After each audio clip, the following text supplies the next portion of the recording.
Hello बच्चों, आज का हमारा जो मतलब ज्योग्राफी का जो सिलसिला चल रहा था, जो चैप्टर 1 और चैप्टर 2 हमने कंप्लीट किया है, उसी तरह हम यहाँ पे क्या करें, चैप्टर 3 को भी कंटिन्यू करेंगे। तो चैप्टर 3 का नाम है अपवाह। अपवाह का मतलब होता है कि पानी का बहाव। किसका बहाव? पानी का बहाव को हम बोलते हैं यहाँ पे अपवाह। तो इस चैप्टर को हम पढ़ेंगे, एक्चुअली में है वाटर के फ्लो के बारे में यहाँ पे बात होगी। तो इसमें हम अच्छे तरीके से देखते हैं। तो यहाँ पे क्या क्या चीज़ दिए हुए हैं याद रखने बात। तो यहाँ पे सबसे पहले डिफिनेशन दिया हुआ अपवाह का। तो शब्द किसी क्षेत्र विशेष के नदी तंत्र। नदी तंत्र का मतलब यहाँ पे ये होती है कि एक नदी में बहुत सारे नदी आकर के मिल जाए या एक नदी से बहुत सारे नदी निकले, उसे हम नदी तंत्र बोलेंगे। ये व्याख्या करने के लिए उपयोग में आता है। तो मतलब कि नदी तंत्र को व्याख्या करने के लिए हम किसका यूज़ करते हैं? अपवाह का। मतलब कि नदी कहाँ से लेकर के कहाँ तक बह रही है, उसे हम बोलेंगे अपवाह। एक नदी तंत्र द्वारा जिस क्षेत्र का जल प्रवाहित होकर उसे अपवाह द्रोणी कहते हैं। तो मान लीजिए सपोज दैट कि यहाँ से लेकर के यहाँ तक नीचे नदी आ रही है, तो इसी को हम बोलेंगे अपवाह। मतलब कि इसी को हम क्या बोलेंगे? अपवाह। तो आई होप समझ में आएगा। अब विश्व की सबसे बड़ी अपवाह द्रोणी जो है वो है अमेज़न। तो आपको ये याद रखना है कि अगर आपसे कोई पूछ दे कि विश्व की सबसे बड़ी नदी का नाम बताओ, तो आप सीधे सीधे बताना अमेज़न बताना। क्या बताओगे? अमेज़न नदी जो है वो विश्व की सबसे बड़ी नदी है। और उसी तरह अगर पूछ दे कोई कि भारत की सबसे बड़ी नदी कौन सी है, तो भारत की सबसे बड़ी नदी जो है वो है हमारा गंगा नदी। कौन सी नदी है? गंगा नदी। तो विश्व की सबसे बड़ी नदी हो गई आपका अमेज़न, और भारत की सबसे बड़ी जो नदी हो गई वो कौन है? गंगा नदी। ठीक है, तो भारत की सबसे बड़ी नदी कौन सी है? गंगा। और विश्व की सबसे बड़ी नदी कौन सी है? अमेज़न है। अब आगे देखते हैं जल विभाजन। जल विभाजन ये पॉइंट देखते हैं। जल विभाजन एक ऊंचा क्षेत्र जैसे पर्वत, जो पर्वत होती है ना एक्चुअली में ये, तो या उच्च भूमि से होती हुई जो पड़ोसी द्रोणियों को एक दूसरे से अलग करती है। एक दूसरे से क्या करती है? अलग करती है द्रोणी को। उसे हम कहते हैं जल विभाजन। मतलब कहने का मतलब ये हुआ कि ये है और ये यहाँ से आ रही है वाटर, ये एक साइड, ये इस साइड चली गई, तो इसी को बोलेंगे हम जल का विभाजन। ठीक है, जल विभाजन है। आई होप आपको यहाँ तक क्लियर होगा। अब आगे हम देखते हैं जो हमारा अगला पॉइंट है, हिमालय की नदी और प्रायद्वीपीय नदी। तो भारत की नदियों को ना दो भाग में बांटा गया है। एक भाग है हिमालय की नदी, एक है प्रायद्वीपीय नदी। अब हिमालय की नदी ये बहुत इंपॉर्टेंट है, एग्जाम में आता है ये। हिमालय की नदी का मतलब कि वे नदी जो हिमालय से निकली है। किससे निकली है? हिमालय से। तो पहला नदी है हमारा सिंधु नदी, उसके बाद है गंगा नदी, उसके बाद है ब्रह्मपुत्र नदी। तो ये तीनों नदी जो मुख्य रूप से भारत में बहती है, सबसे ज़्यादा तो जो एरिया कवर करती है वो गंगा नदी करती है। सिंधु और ब्रह्मपुत्र तो बहुत कम कवर करती है इंडिया को।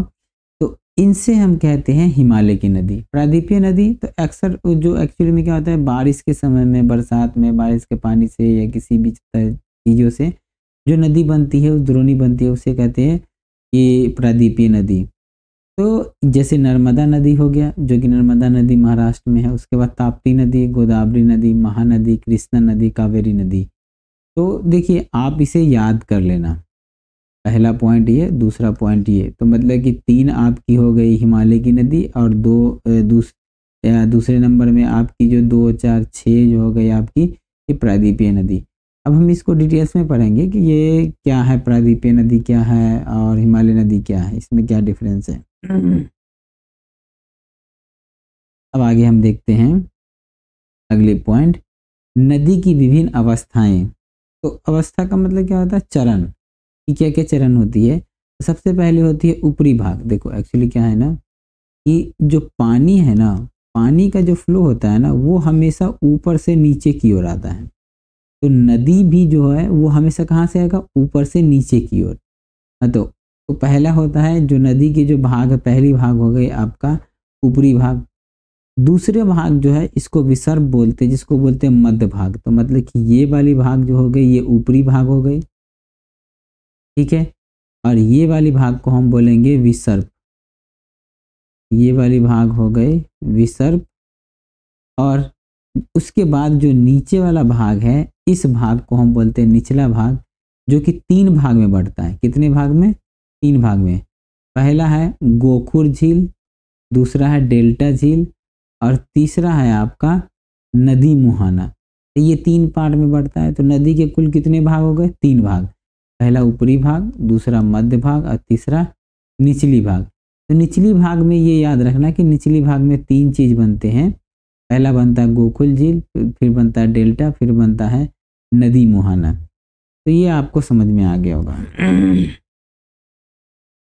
अब यहाँ पे जो हमारे पास कुछ प्रमुख जो हिमालय की नदी है उसे देखते हैं। आप उद्गम स्थल का मतलब नदी तंत्र, और उद्गम स्थल का मतलब यहाँ पे ये होता है कि जहाँ से स्टार्ट हुई है, और लंबाई का मतलब कि पूरी नदी की लंबाई कितनी है। सहायक नदी, अब ये बहुत अच्छा टर्म है। सहायक नदी जैसे कहने का मतलब ये बड़ी नदी है, इसमें छोटे छोटे नदी आकर के मिल गई ना, तो इसे बोलेंगे सहायक नदी। क्या बोलेंगे हम? सहायक नदी। उसके बाद है द्रोणी क्षेत्र, ठीक है, कहाँ से ये निकलती है, ठीक है, इसकी विशेषताएं क्या क्या है, ये सारी चीज़ें हैं। तो नदी तट में हम सबसे पहले हम पढ़ते हैं सिंधु नदी। तो ये निकलता है मानसरोवर झील तिब्बत से। तो अगर बोल दे कि सिंधु नदी का उद्गम स्थल कहाँ है, तो मानसरोवर झील क्या हो जाएगा? तिब्बत। इसकी कुल लंबाई 2900 किलोमीटर है, और इसकी सहायक नदी जो है सतलुज, व्यास, रावी, चेनाब, झेलम। तो ये इसके प्रमुख क्या है? सहायक नदी। मतलब कि जैसे कि मान लो कि ये सतलुज है, ये व्यास है, ये रावी है, ये चेनाब है, ये झेलम है, तो ठीक है, ये सारे के सारे ये है। तो ये वाला जो नदी है ये क्या है? ये है सिंधु। ये क्या है? सिंधु। अब द्रोणी कहाँ कहाँ पे बनाता है ये? भारत में लद्दाख, जम्मू कश्मीर, हिमाचल प्रदेश, पंजाब और पाकिस्तान, इन सब जगह पे द्रोणी बनाती है। इसकी विशेषता क्या है? सुंदर, दर्शनीय है, मतलब कि देखने में बहुत खूबसूरत है, घास का निर्माण करता है। इसकी सहायक नदियाँ मिठानकोट में सिंधु नदी से मिलती है। तो इसकी जो सहायक नदी जितने भी है ना, वो सारे के सारे मिठानकोट में मिलता है। कहाँ पे मिलता है? मिठानकोट में, ये याद रखेंगे। उसके बाद दूसरा जो आता है हमारा, वो आता है गंगा। ये निकलता है गंगोत्री से, ये भी हिमानी है, और इसकी जो टोटल लंबाई है वो 2500 किलोमीटर है, से अधिक है लगभग। इसकी जो सहायक नदी है यमुना, घाघरा, गंडक, कोसी, ठीक है। तो बिहार का शोक नदी कोसी के भी नाम से जानते हैं। अब यहाँ पे क्या इसकी द्रोणी क्या क्या है? उत्तराखंड, उत्तर प्रदेश, बिहार, बंगाल, इन सब जगह से ये होके जाती है। गंगा नदी का ढाल में प्रति 6 किलोमीटर की दूरी पर 1 मीटर की गिरावट आती है। तो कहने का मतलब है गंगा की जो नदी है ना, अगर ये 6 किलोमीटर चली तो फिर 1 मीटर नीचे चली जाएगी, फिर 6 किलोमीटर चली, फिर 1 मीटर नीचे, फिर 6 किलोमीटर चली, 1 मीटर नीचे चली जाएगी। इस नदी तंत्र के मिट्टी उपजाऊ बढ़ती है। मतलब कि एक्चुअली क्या है ना कि गंगा नदी जो भी काट के जो मिट्टी लाती है साथ में, उससे क्या होता है? उपजाऊ बढ़ती है।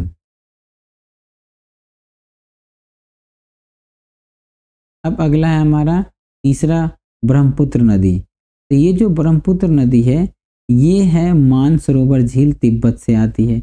इसकी भी लेंथ कितना है? 2900 किलोमीटर। 916 किलोमीटर ये टोटल भारत में रहता है। इसकी दिमाग, लोहित, केनुला, ठीक है। तिब्बत भारत के अरुणाचल प्रदेश, असम और बांग्लादेश, मतलब कि सबसे पहले ये तो तिब्बत में बहती है, जो तिब्बत अभी चाइना का पार्ट है। अब भारत के अरुणाचल प्रदेश में इंटर करती है ये, तो मतलब कि भारत के अरुणाचल प्रदेश में ये जो हमारा ब्रह्मपुत्र नदी है ये इंटर करती है।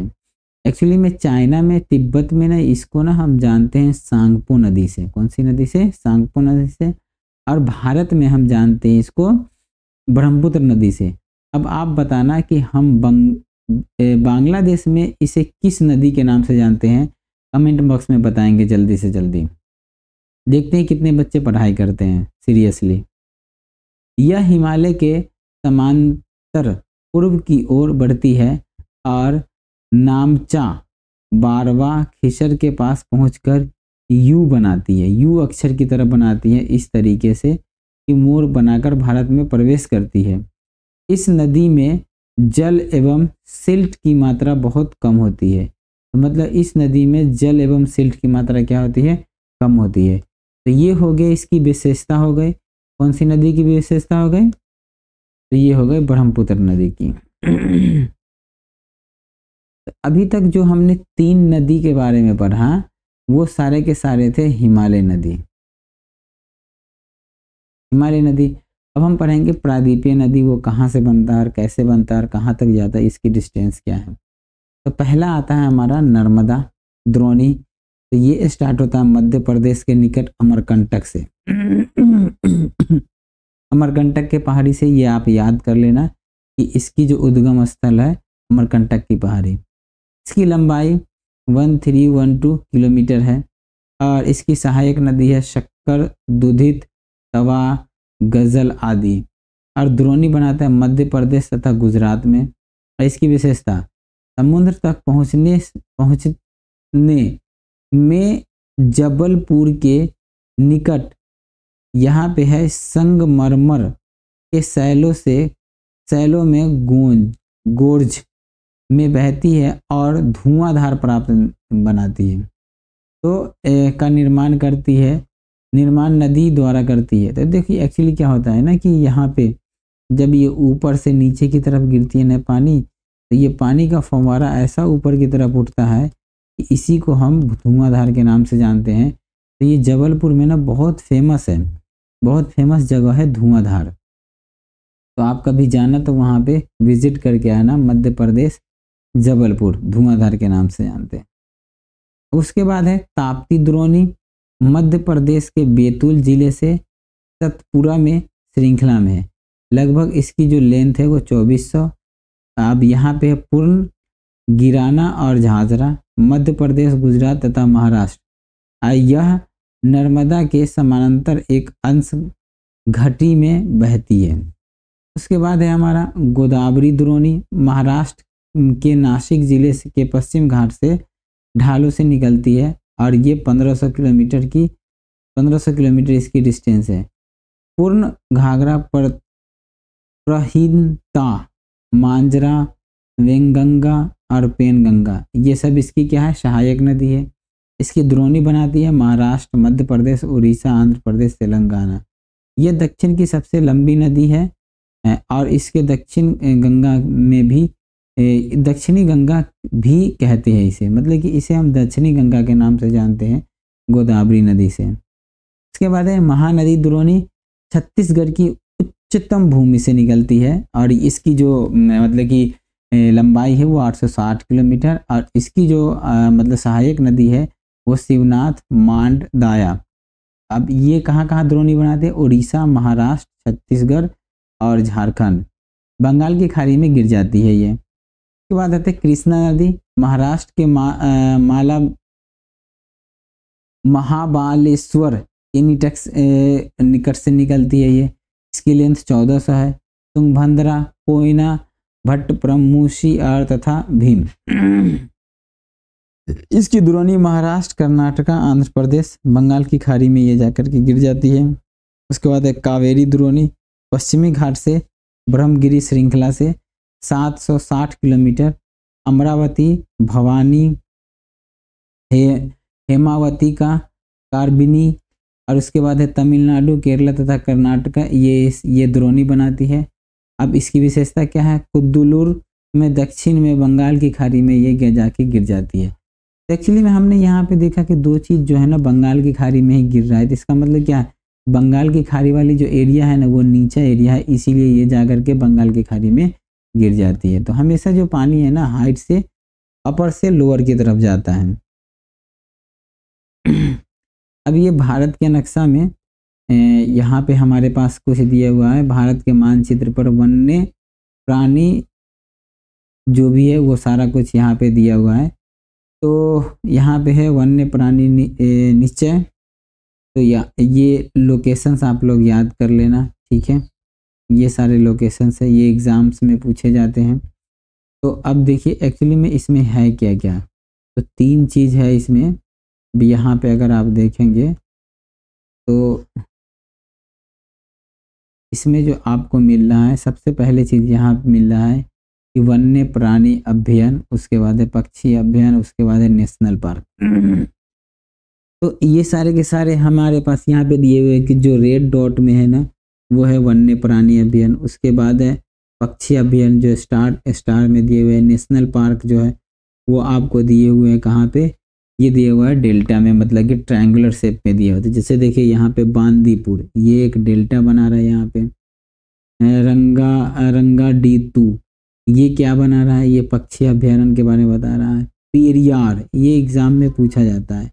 तो पेरियार कौन से स्टेट में है, तो ये है केरल में। तो पेरियार क्या है, एक वन्य प्राणी अभ्यारण्य है। उसके बाद कवाल, ये क्या है, वन्य प्राणी अभ्यारण्य है। तो ये आपको समझ में आया कि क्या क्या चीज़ यहाँ पे दिया हुआ है। तो इस बेस पे ना आप यहाँ पे सारे चीज़ को आप देख सकते हैं कि क्या क्या चीज़ दे रखा है। तो यहाँ इस जगह से लेकर के पूरा ऊपर से नीचे तक का यहाँ पर डायग्राम दिया हुआ है। आप याद कर लेंगे जो भी जितना हो सके। अब हम आगे देखते हैं कि जिन नदियों में वर्ष भर पानी रहता है उन्हें बारहमासी नदी कहते हैं। तो मतलब कि 12 महीना जो है ना, जिस नदी में अगर पानी रहेगा उसको बारहमासी नदी कहेंगे। किसी नदी और उसकी सहायक नदियाँ के समूह को नदी तंत्र कहते हैं। तो कहने का मतलब क्या है, ये नदी है और इसकी ये सहायक नदी है, तो कह रहे इसके समूह को, तो इसके पूरे समूह को हम क्या बोलेंगे, नदी तंत्र बोलेंगे। सिंधु जल समझौता 1960 के अनुसार भारत इस नदी तंत्र के कुल जल का 20% जल उपयोग करेगा। तो इसके कहने का मतलब ये हुआ कि जो सिंधु नदी है वो एक्चुअली में अगर ये देखा जाए तो ये क्या है, लद्दाख है, यहाँ से निकलती है और ये पाकिस्तान की तरफ जाती है। तो इस नदी का जो 20% पानी है ना वो भारत यूज़ करेगा और 80% पानी आगे यूज़ करेगा, भारत यूज़ नहीं करेगा। अब यहाँ पे है हिमालय की नदियाँ अपने मार्ग के ऊपरी भागों में तीव्र अपरदन किया करती है। अपनी मार्ग के उपभागों का ऊपर के भागों का मतलब कि ये ऊपर वाली एरिया, मतलब कि ये वाले एरिया में अपरदन ज़्यादा करेगा। अपरदन का मतलब क्या था, मिट्टी वगैरह का कटाव ज़्यादा करेगी तथा अपने साथ भारी मात्रा में सिल्ट और बालू का संवहन करती है। तो मतलब कि ज़्यादा तेज से पानी का फ्लो जितना ज़्यादा रहेगा ना वो मिट्टी का कटाव ज़्यादा करेगा, और पानी का फ्लो ज़्यादा कहाँ रहेगा, जो सबसे ज़्यादा ऊंचाई से नीचे आएगा तो वहाँ पे। तो जहाँ पे ऊपर वाले एरिया में तो सिल्ट और बालू क्या करते हैं, कटाव करती है। तो हिमालय की नदियों मध्य एवं निचले भागों में विसर्प, गोखुर और झील तथा विक्षेपण आकृति का निर्माण करती है। ये पूर्ण विकसित डेल्टाओं का भी निर्माण करती है। एक्चुअली में विसर्प का निर्माण करती है, गोखुर का निर्माण करती है, झील का निर्माण करती है। इन सब चीज़ों का निर्माण करती है कौन, जब नदी एकदम नीचे आ जाती है, पास में आ जाती है, तो यहाँ पे बनाती है ये सारी चीज़ें। अब यहाँ पे डिफरेंस दिया हुआ है हमारे पास कि हिमालय नदी और प्रायद्वीपीय नदी। अब यहाँ पे हिमालय प्रायद्वीपीय नदी में अंतर क्या है, तो हिमालय नदियाँ, ये नदियाँ बारहमासी होता है। तो इसका कहने का मतलब क्या है कि हिमालय में जो ग्लेशियर है ना वो हमेशा पिघलते रहता है, तो वो वहाँ से पानी हमेशा नीचे की तरफ गिरता है, तो इसीलिए ये 12 महीना ये चलते रहता है। तो इसको बारहमासी नदी के नाम से जाते हैं हिमालय नदी। इन नदियों को पर्वतों से फिसलने वाले हिम व बर्फ जल प्राप्त से होते हैं। तो मतलब कि ये नदी जो बनती है ना वही पिघलने से जो मतलब बर्फ होती है ना उससे ये बनती है। इसकी लंबाई अधिक होती है, ये काफ़ी दूरी तय करती है। लेकिन अब जो प्रायद्वीपीय नदी, ये नदियाँ मौसमी होता है, मतलब कि बारिश के समय में रहेगा तो ज़्यादा पानी रहेगा और बारिश खत्म हो जाएगा तो कम हो जाएगा। कभी कभी क्या होता है कि कुछ नदी मतलब कि सूख भी जाता है।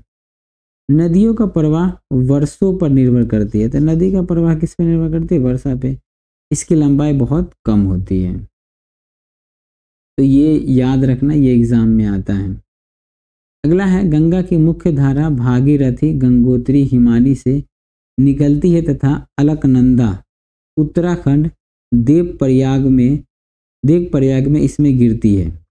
हरिद्वार के पास गंगा पर्वतीय भाग को छोड़कर मैदानी भाग में प्रवेश करती है। ये लाइन जो है ना बहुत वीवीआई है, वेरी वेरी इंपॉर्टेंट है, क्योंकि ये पूछा जाता है कि जो गंगा नदी है ना वो मतलब कि पहाड़ छोड़ करके मैदान में कब आती है, तो वो आती है हरिद्वार के पास आती है। ब्रह्मपुत्र नदी को तिब्बत में सांगपो नदी से नाम से जानते हैं। अभी बताया था ना कि ब्रह्मपुत्र नदी को किस नाम से जानते हैं, सांगपो नदी से। और पूछा था मैंने आपसे कि बांग्लादेश में किस नाम से जाना जाता है, तो बांग्लादेश में जमुना नदी के नाम से जाना जाता है इसको। तो ब्रह्मपुत्र नदी को ये 3 नाम हो गए। तो ब्रह्मपुत्र नदी ये नाम हो गया भारत में, ठीक है, और सांगपो हो गया तिब्बत में, और जमुना जो हो गया वो हो गया बांग्लादेश में।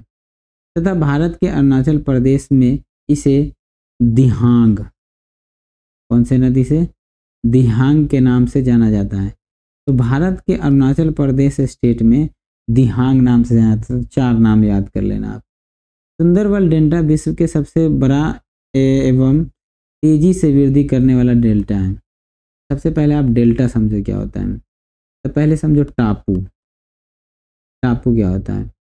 तो टापू जो है ना एक्चुअली में क्या है कि मान लीजिए कि ये एरिया है और इसके चारों तरफ क्या है, पानी है, इसे बोलेंगे हम टापू। और ये जो एरिया है ना ये ऐसा शेप ना बना करके बना दे ट्रायंगुलर शेप। तो जब ट्रायंगुलर शेप बनाएगा ना तो इसी को हम बोलते हैं डेल्टा। क्या बोलते हैं, डेल्टा। ऐसा एरिया जो ट्रायंगुलर शेप में है और चारों तरफ से पानी से भरा हुआ है उसको बोलेंगे डेल्टा।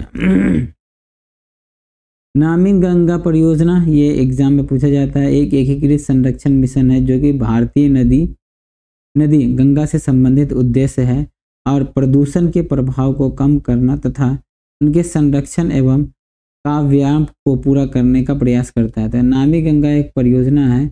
इस परियोजना के तहत भारत में गंगा नदी के साफ सफाई को ख्याल में रखते हुए उसे आगे बढ़ाने का कार्य किया गया है।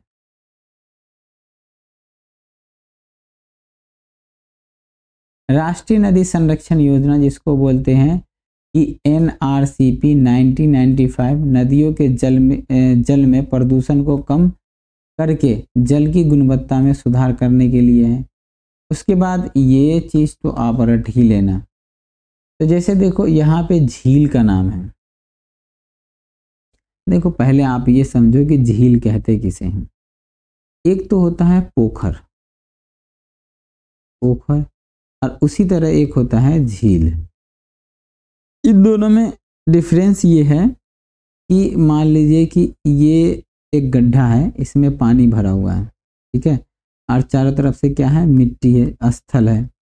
इसे बोलेंगे पोखर, क्योंकि ये मानव ने बनाया, इंसान ने बनाया खुद से। इसमें पानी जो है ना हम खुद से डालते हैं। लेकिन झील भी इसी तरह होता है कि चारों तरफ से मिट्टी है, जमीन है, स्थल है या पहाड़ी है और बीच में पानी होता है, लेकिन इंसान इसमें पानी नहीं डालता है। नेचुरली पानी इसमें आता रहता है नीचे से, इसी को बोलते हैं हम झील।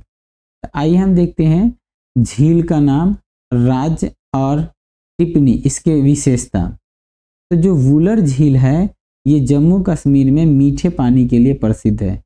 तो इसको ना एकदम रट ही लो, एकदम रट लो इसको कि वुलर झील जम्मू कश्मीर में और मीठे पानी का। तो कभी कभी क्वेश्चन पूछ जाता है कि मीठे पानी का झील कौन सा है, तो क्या नाम याद रखेंगे, वुलर। तो कहाँ पाया जाता है, तो ये जम्मू कश्मीर में। उसके बाद डल झील, ये भी जम्मू कश्मीर में पाया जाता है। उसके बाद आता है सांभर झील जो कि राजस्थान में लवण जल है, झील है। लवण का मतलब क्या होता है कि खारा, लवण का मतलब होता है NaCl, सोडियम क्लोराइड, जिसको बोलते हैं नमक, या इसको बोलेंगे खारा। तो कभी कभी पूछ देता है खारे पानी का झील कौन सा है, तो बोलेंगे सांभर, और वो कहाँ है, तो राजस्थान में। चिल्का झील तो उड़ीसा में है। पुलकट झील तमिलनाडु में है, केरुलु झील तो वो आंध्र प्रदेश में है। तो ये झील के नाम याद रखना और इसकी विशेषता भी नाम याद रखना। तो एक हो गया चिल्का झील, दूसरा ये और तीसरा ये। झील तो सारे इंपॉर्टेंट है, लेकिन ये 3 झील जो है ना अक्सर एग्जाम में पूछे जाते हैं यहाँ से क्वेश्चन। अगला है प्रायद्वीपीय नदी नर्मदा एवं ताप्ती पश्चिम की तरफ बहती है। ठीक है, पश्चिम की तरफ बहती है। क्या प्रायद्वीपीय नदी नर्मदा एवं ताप्ती पश्चिम की तरफ बहती है। तो अगर हम देखें ये हमारा भारत है, तो इस साइड एरिया क्या होता है, वेस्ट होता है, इसको पश्चिम बोलते हैं, इस एरिया को ईस्ट बोलते हैं, पूरब बोलते हैं। तो ये नर्मदा और ताप्ती है ना, मतलब कि इस एरिया की तरफ बहती है। ठीक है, और जोरन दमुख का निर्माण करती है। ठीक है, उसके बाद है नर्मदा नदी धुआंधार प्राप्त का निर्माण करती है, ये समझाई दिया। झीलों की उपयोगिता और भारत में झील। तो अब ये एक्चुअली में क्या है कि जो झील है ना इसके क्या फ़ायदे हैं और भारत में जो झील है इससे हम क्या क्या फ़ायदे उठा सकते हैं, वो चीज़ हमें यहाँ पे देखना है। तो यहाँ पे झील की उपयोगिता दिए हुए हैं, कुछ हम पढ़ते हैं उसे। सबसे पहले ये पॉइंट है झील की उपयोगिता। तो पहला है कि बाढ़ की रोकथाम करता है। तो मतलब कि एक्चुअली में पानी ज़्यादा आ जाएगा कहीं से भी तो वो झील में जा कर के इकट्ठा हो जाएगा, तो पहला ये काम करें। नदी के बहाव को सुचारू तरफ से बनाता है। ठीक है, उसके बाद सिंचाई में सहायक करता है। अगर खेती बाड़ी करते हैं तो वहाँ से पानी लेकर उसे पटा सकते हैं। पर्यटक को बढ़ावा देता है। एक्चुअली में क्या होता है ना कि झील के आसपास ना बहुत हरियाली होता है, बहुत खूबसूरत चीज़ होता है। तो यहाँ पे पर्यटक जो होते हैं, टूरिस्ट होते हैं, वो जाते हैं घूमने के लिए, उसी को पर्यटक कहते हैं। अब यहाँ पे है राष्ट्रीय पारितंत्र को संतुलित करता है, इकोसिस्टम को बैलेंस करके रखता है, जलवायु को सामान्य बना करके रखता है, नमक निर्माण करना इससे भी काम करते हैं, और जल विद्युत का निर्माण करते हैं, मतलब कि डायनमो वगैरह लगा करके इससे इलेक्ट्रिसिटी हम क्या करते हैं, प्रोड्यूस करते हैं। ये चीज़ हो गई। अब हमारे पास आ गया लास्ट टॉपिक, नदियों का अर्थव्यवस्था में महत्व, मतलब कि नदी से हम कैसे पैसा कमा सकते हैं, क्या कर सकते हैं। तो ये है, तो नदी के महत्व में सबसे पहला चीज़ आ गया सिंचाई। सिंचाई का मतलब खेत में हम पानी डाल सकते हैं। अब यहाँ पे है नाव संचालन कर करके, मतलब नाव चला करके। उसके बाद है जल विद्युत का निर्माण करके। उसके बाद है कृषि को बढ़ावा दे करके। उसके बाद है शहरीकरण करके, वहाँ पे सिटी वगैरह बसा देंगे तो लोग देखने के लिए आएंगे। तो ये सब चीज़ हम क्या कर सकते हैं, इनसे हम कर सकते हैं। ये सब हमें देखने को मिलेगा।